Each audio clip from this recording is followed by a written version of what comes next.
Welcome, Digital Pathology Trailblazers. Coverage of day 2 of SITC. I mean, SITC is longer, but yesterday we already had a live stream from is that the annual conference? Annual conference of the Society of Immune Therapy in Cancer. And I'm joined today by David Anderson and Don Ariyakumar.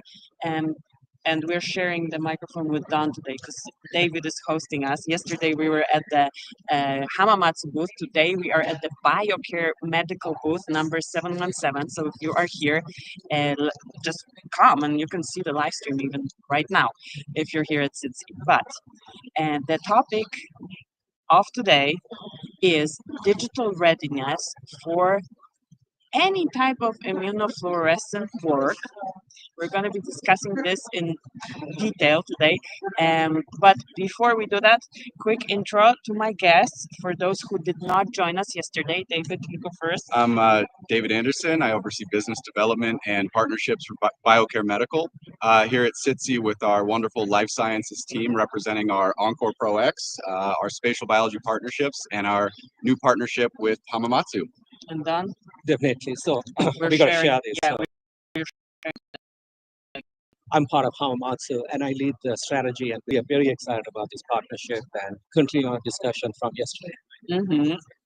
Amazing. Moxiplex is an immunofluorescence scanner. Multiplex immunofluorescence solutions. Yeah, and it can scan very fast. So, impressions from yesterday before we dive in, from the interactions with people, any specific question? My impression or like bigger picture of what's happening in the multiplex IF space was it's a funnel with a huge top where you have the plenty of markers, a lot of researchers trying to figure out what's relevant, and then it narrows down, and where we sit, kind of you guys sit, is middle bottom, because you guys are supporting those who already know which markers, those who already know like which direction. Doesn't have to be like the final 1, 2, 3 markers. It can still be up to 10, which is what Moxiplex is imaging. But going down from hundreds to 10 is a long journey. And then when you are already there, this is where the impact can happen. I mean, the impact happens everywhere, but this is where you're so close to actually have something that can help patients. And to get there, you need to be digitally ready, and digitally ready from the get-go. Because, why do we need to be digitally ready? Because there is no interpretation of the multiplex IF data without digitization. So, and the workflow is kind of long, right? It starts from tissue accessioning, from fixation, from like all the pre-analytical stuff that goes into any pathology process. So you need to start with digital in mind when you're already, like when you're doing research, maybe that's like, let's say exploratory research, maybe that's less of your focus. But when you already know which direction you're going, this is a must, because then we have problems. And we're going to talk about 2 specific steps in this workflow. We're going to talk, I'm going to just let you talk. David, go, you start because you're earlier in the workflow. Sure, absolutely. So as you mentioned, our topic is digital readiness, which I think you can look at from many different factors. You look at the patients and the physician's readiness to adopt and use digital, the market's adoption, regulatory, etc., and then simply the workflows, which really what we're focusing on today. Biocare is a pathology provider. We do staining, right? That's our bread and butter. And so one of the ways I look at this is we're speaking about digital pathology, but we're also just speaking about pathology being digitized. We are speaking still about pathology itself, and where we look at digital readiness is to ensure that the quality of staining, the automation, the antibodies, the reagents are all as consistent, as reproducible as possible, so that the output of a stain on a slide that goes into a digital workflow is as consistent and reproducible as possible. That's really how we look at digital readiness. Everything that happens before the scan will impact the outcomes of digitization. So we had that. We go to the scan.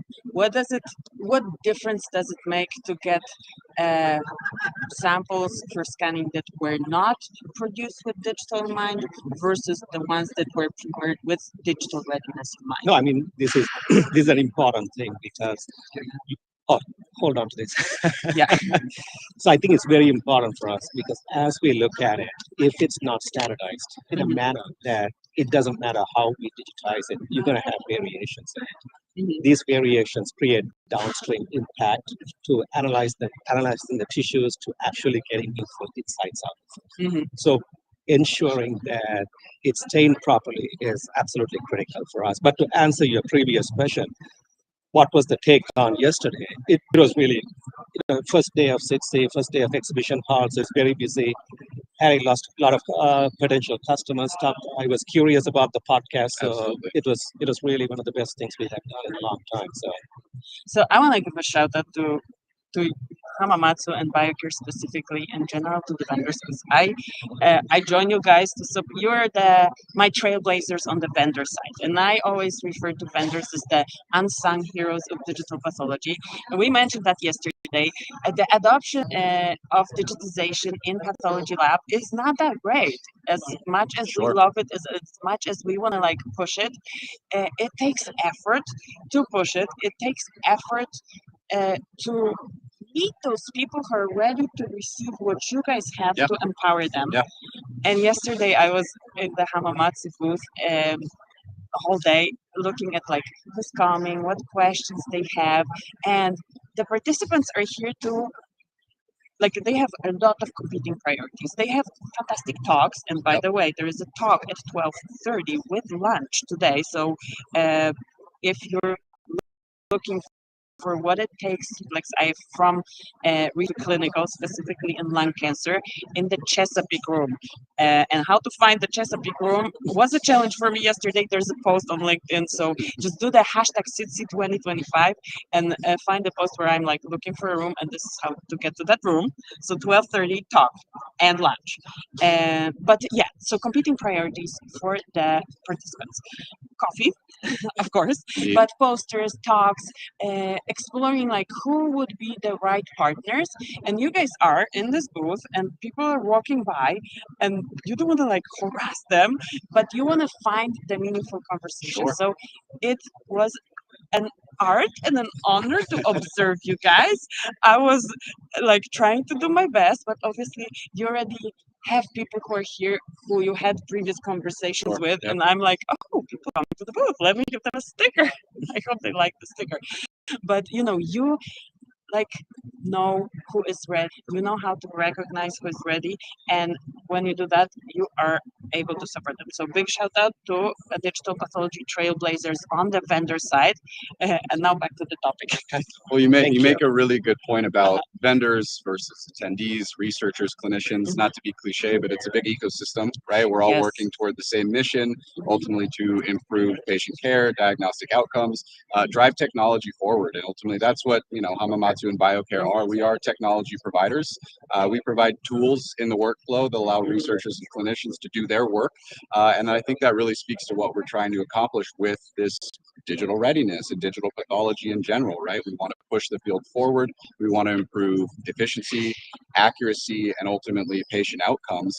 And it's step by step, right? It's a journey. And one of the things we spoke about before we started here was the challenges of a non-integrated workflow, right? How there's multiple pieces of the puzzle Yes. at the individual, the attendee, the vendor level, but also at the tools level, right? We are a tool provider. Hamamatsu is a tool provider, and we feel that we can strengthen this digital readiness and help move the field forward by integrating our solutions, right? We have one piece of the puzzle. Don and his team have one piece of the puzzle. You have the spatial biology assay providers that are building the panels, and so many other pieces of that puzzle that have to come together really in a perfect manner to enable that final outcome. And it will never be perfect, but that's what everyone here is working to improve, move forward, and like I said, achieve better patient outcomes. And if we were to picture like the least digital ready versus the most digital ready, how it look like? What's the least digital ready workflow that you have seen in the lab that you know that that's what it is? And it doesn't mean it's like bad or it Sure. doesn't add value, but like when we were referring to this funnel, at this stage of the funnel where you already want to pick your markers for a multiplex up to 10, and what's not good, what's good. Yeah.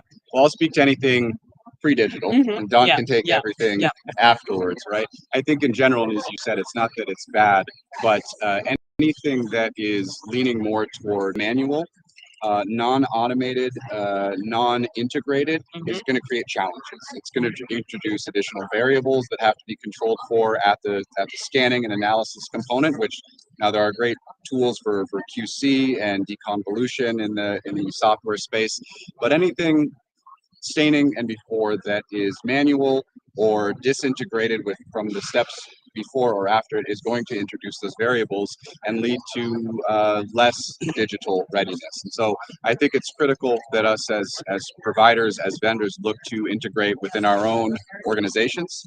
How do we improve workflows? How do we improve reproducibility and quality control in our sphere of influence? But how do we look upstream and downstream to make sure that we are compatible with the next stage in the workflow?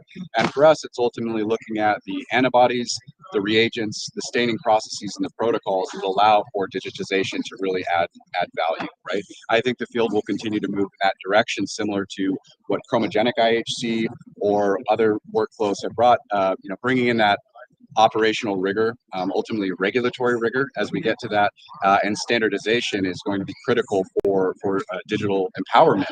So again, to answer your question, anything that is leaning the opposite direction, manual, disintegrated, piecemeal, is going to create some challenges that ultimately AI and digitization won't necessarily be able to solve. Before I pass it to you, Don, I Sure. want to introduce this, and you mentioned this. One of your team members, Sarah, she mentioned that we are with multiplex IF. We are where immunohistochemistry was whenever it started. I don't know, Sure. 30 years ago. I don't know. Don't quote me on that. But basically, when it started, people looked at it like, okay, too complex, too unreliable, too much variability, like those antibodies that you have to like pray that they do what you want them to do. And that was when they were starting. And now this is standard of care. Now this is Right, like right. part of the diagnostic workflow, Absolutely. regulated totally. Like if you don't do this for patients, you're like harming You patients. said it, it's standard of care now. Yeah. Exactly. And now the multiplex immunofluorescence, which is an increased complexity, but is also increased value for patients, Sure. is where IHC was when we started. Don, any thoughts on that? Yeah, if you think about it, like digital pathology and immunohistochemistry, if you look back, it was developed, I believe, in the 70s. So we are still using, there are some new strains, but still you are using the old methodologies to answer the same questions. But the questions have changed because the therapies in the market have changed over the last 30 years. So what kind of new tools can we put into the market that's going to change how a patient is qualified? How do you stratify a patient? How do you identify what's the right treatment for the right patient? I think these are the new questions people are going to start asking or already asking. And what we are trying to do here is provide Speaking of tech. asking, if anybody has questions while we are on this live stream and you want to ask direct question to me or my guests, feel free to put them in the chat. I see people are chatting with us. Thank you so much for joining us. These new questions, they are I'm missing a word, but basically like because there's more science, because we understand more, we ask different questions. They Sure. cannot be answered with the previous That's methods, correct. right? That's correct. So there has to be new methodologies coming to the market. That in order for all of this to work, like David mentioned, multiplex immunofluorescence is highly complex. So having standardization, having proper stainers, proper staining protocols, having an imager which actually captures the image as it should, and having downstream image analysis tools all are critical for ultimately to answer these questions for the clinicians, or for the diagnosticians, or even for researchers. But if you look at immunofluorescence, multiplex immunofluorescence, it comes with higher price. But over time, it has come, once you get 100 plex, you cannot go 100 plex on every patient. You have to narrow it down to actionable panels. Right. So this is where it's extremely critical. Yeah. And I think going back to the theme here, that's the ideal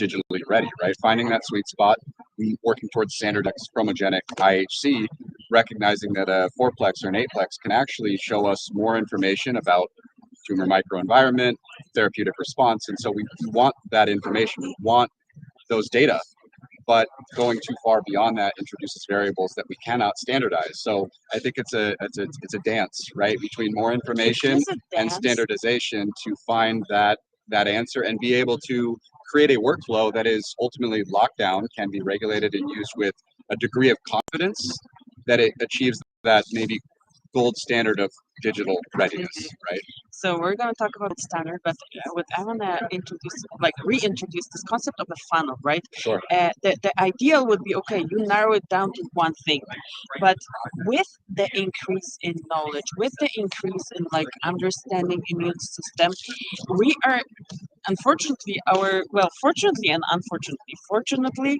for the patients because we have more insights, unfortunately for those practicing because it's going to increase the complexity of providing care. Absolutely. Like IHC did, but we're going to have the bottom of the funnel broader. Yeah. And we will have to standardize more and there's going to be more options because with personalized medicine and with personalized therapies, it's basically going to be based on each person, right? Yeah. And you can group these people, but it's not going to be one thing fits all, like it wasn't with IHC markers. So the ground truth gold standard thing, right? Don, you mentioned before that, we compared the multiplex to immunohistochemistry, right? To the stuff that came before that's similar enough, that is already regulated. But is that the best thing to compare it to? And I have an analogy from AI image analysis development efforts where you compare when deep learning was entering the scene and pathologists were doing annotations, like you compare the detection of the model to what the pathologist annotated. Okay, they know what it is, it's explainable, but do they all annotate the same? Are they like, oh, good? Like, I'm not good the same. I don't have the same level of in the morning versus in the evening. So within one interpathologist variability and interest. So that brings us back to the gold standard, what we compare to, and I would love to hear your thoughts on that. Yeah, I had to be careful on what I say, but yeah, no claims, high no level. claims over here, but it was not from me. Actually, I heard that at a talk. I forgot who mentioned. So we are comparing multiplex immunofluorescence to immunohistochemistry as the gold standard. But is that the right way? But if you really look at it, do we want to look at patient outcomes? Is there a better way of standardizing something and saying where patients are having better outcomes? I think that's a better question to ask since we are early in the process of developing these workflows and developing standards and really figuring out what is the right way to do it. But if you really want this to move forward, you're looking at 3, 4, 5, 6, 7 columns. Workflow would play a significant role for this adaptation to go from research environment to a clinical or near clinical environment because clinical is all about throughput. You have to have the throughput. You don't have the days to image a slide. You don't have days to analyze a slide. It has to be simplified. So we need to look at this entirety of it and look at the workflow as a whole and build modules. This is one of the first steps. Like I think David mentioned yesterday, there's multiple pieces in this puzzle. We have put two pieces together over here, and we are working on the rest of the pieces. But we hope now with both organizations working, we can actually build this puzzle much faster. Absolutely. Because it's just not one organization trying to fill all the gaps. We both are trying to fill the gaps. And we have very good synergy between both organizations and the team members. So I'm extremely optimistic that we could get through this. But I cannot give a timeline, but I'm hopeful we can get through it soon. It's a work in process. amazing. I want to highlight some cool things that we have at the booth. So yesterday we had the stickers come. Let me show you the stickers. So the stickers are with multiplex images, and you can find them at booth 717 and at booth 415, 415. We have the brain, and yesterday, like the whole team was sticking themselves with the stickers. Where's our glasses? And Biocare has. Gonna ask somebody from the team to show what they have. So if anybody wears glasses, you guys know how dirty they get. So You want to wipe them off? There you go. Use that. It's an immunofluorescent glass. Over and it's so get one. beautiful. 717. I love it. Always goes have to have something like that. So, and I'm so sorry. I like totally made this mistake. I have the wrong earrings, guys. I should have immunofluorescent earrings. I just have the H&E. I didn't prepare for this conference. She wasn't digitally ready. Well, I was, but not for multi. Point. And that's unfortunately this is like what people do here. Like you go to every booth. So please forgive me. Next year I'm going to be better prepared. I'm going to be as prepared as my guests with my apparel. Doing great. The setup's great. We're ready. We're in it. It's good. Thank you so much, guys. Any like last minute invitations to before 12:30. Everybody who does not have lunch plans comes at 12:30 to the Chesapeake 7-9. Do we have the exact title? Yeah, it's on the Moxiplex. Yeah, let me give you the title. From Spatial Biology to Clinical Utility, Advancing Lung Cancer Diagnostics by Dr. Carlo Bifuco. This is a talk that is exactly where you guys sit, where we sit right now, where research meets clinical, and we're still trying to figure it out. And Dr. Bifuco is those who are kind of advanced in figuring this out. Absolutely. So I very much recommend to join us in the Chesapeake room. If you don't know how to get there, there is a LinkedIn post. Anything else, Don? No, definitely the talk is very important. As we talk over here, like what we are trying to address is Dr. Bisulko will be walking you through how to take a research tool and do some studies to demonstrate the utility on how it can help someone like him. This is purely a research use only discussion, but he's going to present some of the retrospective work, what he has done. And also it talks the importance of workflow, because in order for this to become reality, there has to be a simplified workflow. So if you are here, please attend the talk. And Dr. Bisulko is one of the pioneers in spatial biology and genomics. So it'll be really interesting. It'll be a really good discussion. I'm looking forward to it. David, anything from your end? We're excited for day 2. Appreciate a second live stream here from the Biocare booth. Hope everyone enjoys SITC on a Saturday. Booth 717. Come talk to the team, and we talk to you in the next episode. I talk to you in the next episode. My guests are not joining me for the next live stream, but it was an honor to have you here. Thanks for having us. Thank you. We Thank appreciate you it. so much.